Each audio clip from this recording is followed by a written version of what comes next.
Hello, ladies and gentlemen. Welcome to Stimulus Dimension. I'm your host, Dennel Young. Today's segment is entitled Inside the Belly of the Beast with Darius Solo Beast Estelle, a mixed martial artist and a good friend of mine. Without any further ado, meet Darius Solo Beast Estelle. Hello, how you doing? Before we get into the program, Darius, just tell us, what do you like to do outside of mixed martial arts? What do you do outside of mixed martial arts? You see, he got the one-track mind. He's an android, a robot. He's on that mission. But yeah, you can. Let's see, I enjoy long walks to the gym.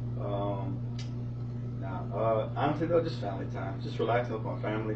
I'm also in school full time, so a lot of studying, family, and then if it's not the martial arts gym, it's the fitness gym. So, What were you going to school again? With sports medicine, right? Yeah, I just graduated with my sports management degree with an associates, and now I'm pursuing exercise science, which is sports medicine. Yeah, it's the same thing.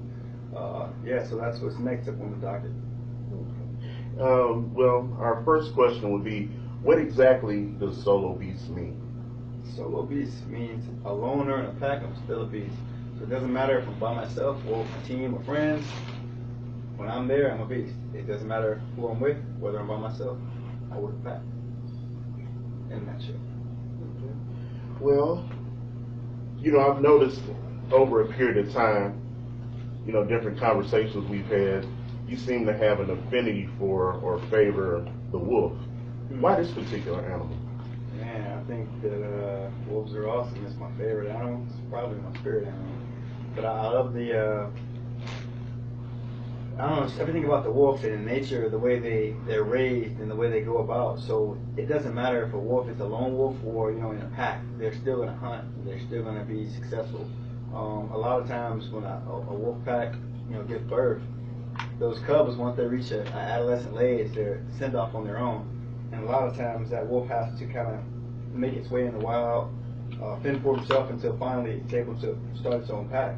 So I just believe it refers to like a life type of journey. Like you're born in this world with just yourself, so you got to go out there, and at first you may be alone, but as time goes on, you eventually form a pact and a connection with other individuals who are like-minded or who may just look up to you and follow you. Before you know it, you have your own pack, your own tribe. A wolf is a very ferocious animal. So I've always liked wolves. That's just my favorite animal. So beware full moon. Darius lurks. So what are the ups and downs of being a pugilist? For those that don't know, pugilist means fighter. I learned that too. I'm a pugilist. So I'm a pugilist, not a fighter. The ups and downs of being a fighter. Well, it depends. You mean like a good fighter or just a fighter? Because you can just get beat up a lot, But if you want to be a good fighter, you got to train a lot. You got to put your all into it. You got to believe in yourself. It's a lot of sacrifice, a lot of long hours, dedication. It's not just what you see on TV. There's a lot of injuries involved, and there's a lot of things behind the scenes that go into being a fighter. And there's different levels where you could be talking about, a guy who gets into fights on the street, is a street fighter, is that a fighter? Or we could be talking about an amateur, and they're not getting paid. Or you could be talking about a professional. All three different levels. I think when I was a kid, all I did was get in a street fight. And then when I became an adult, I became an amateur fighter. I wasn't being paid, but I loved it so much that I still did it. Now I'm a professional fighter and I'm being paid. And basically, for me, it's not work. I love what I do. I've always loved fighting, and now I'm just at an opportunity where I'm being paid to do what I love. So I think that with anything, whether it be hip hop or an architect or an astronaut or a fighter, if you don't love what you do, it's going to be very, very hard. Because no matter what profession you're looking at, behind the scenes, there's a lot of work that goes into it. There's some days I may, train and work out 6 hours a day. And then there's some days where even my off days, I'm still going to do a couple hours. And so 6-7 days a week, there's a lot into it. And then it's even more so outside of the gym. Now you got to go to politics and management and so there's so much that goes into it. So some of the downs, I would say, is the grinding process of going through the injuries, the setbacks, the maybe not being paid, and then starting off at the bottom, being paid a little bit, and then raised, and then you may have issues in your personal life. So just staying focused and grounded is one of the major struggles in that. But the positive side, hopefully you love what you do. You're having fun. You're enjoying it. You're being paid for what you're doing. And like everyone, you want to get to the top where you get paid those big bucks, right? So the ups will be the journey. The challenge, loving what you do. Your body is physically and mentally in shape. You're just more prepared for life, and I believe that martial arts teaches so much. So that's what I would say, some of the offset ups and downs. But that's pretty much the consensus with everything, having that passion. That's the foundation for everything you do, and everything else to take care of itself. It should be with anything like that. Yeah. In your opinion, what are the martial arts? So, the martial arts, to me, it speaks for itself. Think of that second word, art, right? So an artist, they create their work. There's many different types of art. The thing I love about martial arts is me and you, we can learn the exact same styles, but we have a completely different technique and style because it's an art. It's a representation of yourself. Like it's the same with music or hip hop. No matter what you learn, it becomes you. You become a part of it. So once you put yourself into the equation, you start to make your own art. So that's the beautiful thing about martial arts. And another aspect of what I like about it is the competition aspect. So now you learn your art. You believe in your art and ability and craft so much that you take it into adversity. Same with hip hop. You release your albums and you want people to like it. Your stuff is good, but at the same time, you want to have it on the big screen and all over the radio and have it verified. What's the same with competition? You train every day. You believe in your skills. And now you're going to go against another man or woman who also trains and believes in themselves. And when you have two people who absolutely know they're going to win, and you put them in a cage or a ring together, it creates art. It's beautiful. It's beauty because only one can win. Minus a draw. So it's beautiful. As if anything. When you put your passion into something, it's art. Yeah. Question. Oh, you have a question? May I ask a question now? Yes, ma'am. Go ahead. Y'all, this is London's producer. I always got a question. Hey. But since we have somebody here that does that live arts, and when you see it on television, sometimes it looks like it's a whole lot of pain happening to the people. And I want to know, is there pain, or is it it's an art? Is it where that between the two artists that you know how to do it so you won't hurt each other, but it looks like you're hurtful? Or is this a secret? No, there's no script. Or is it really? Could it be just? Is it really? I mean, sometimes people are getting a lot of pain. Yeah, well, that's part of it. I got hit the other day in my stomach, and then I was like, I think he was, well, it was another story, but I looked at him because he was trying to show me a technique, and I looked at him like, yeah, you did that on purpose. But, I'm gonna control myself, So, yeah. So you were in your arts class? Yeah. Rehearsing?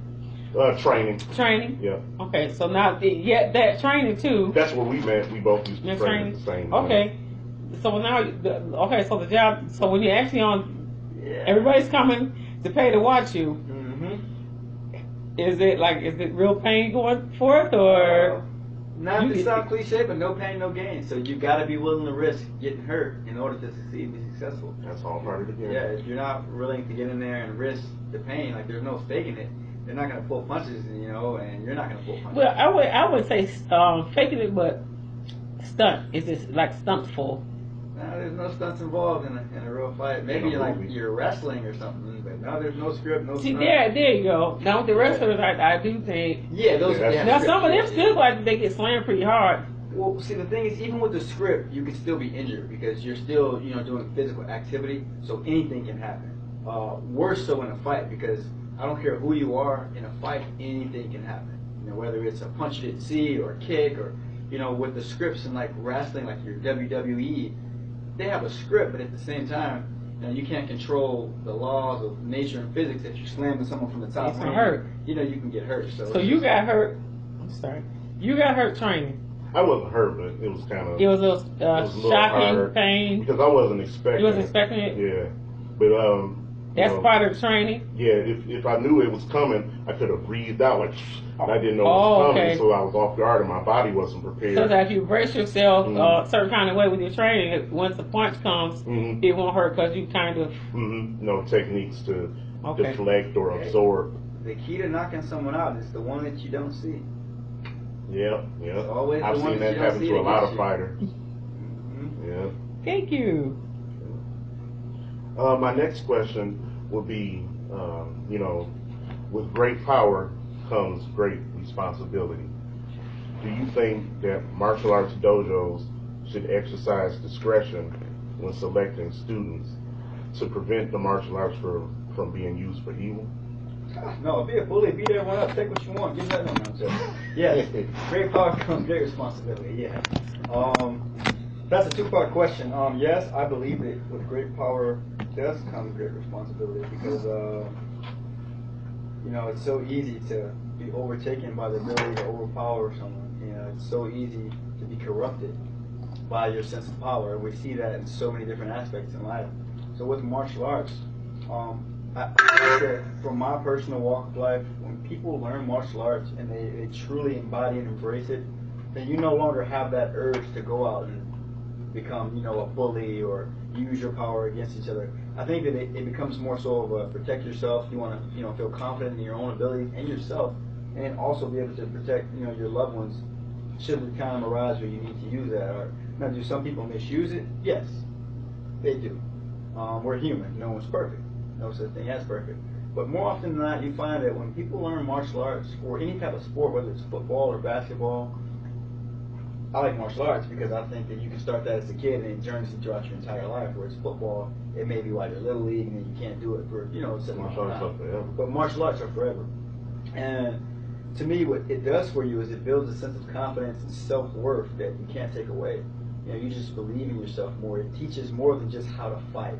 It teaches you that you are your own entity. You're your own weapon. You're your comfort. You can hold your own in any given situation. You're able to defend yourself. Now, with that being said, yes, still get your gun permit. But with martial arts, it can be used for evil, but it's the same with the guy with the gun. Like, you can use a gun for bad purposes. You can go rob a bank. Or you can be an officer of law and you can catch the bank robber. It's more so what the person does with that art that he's learning. And most instructors, they teach discipline, how to apply yourself and what to use that art for. So most people, they go into a form of discipline, and it really does help, especially in our youth. What was the second part of that question if I didn't answer it all?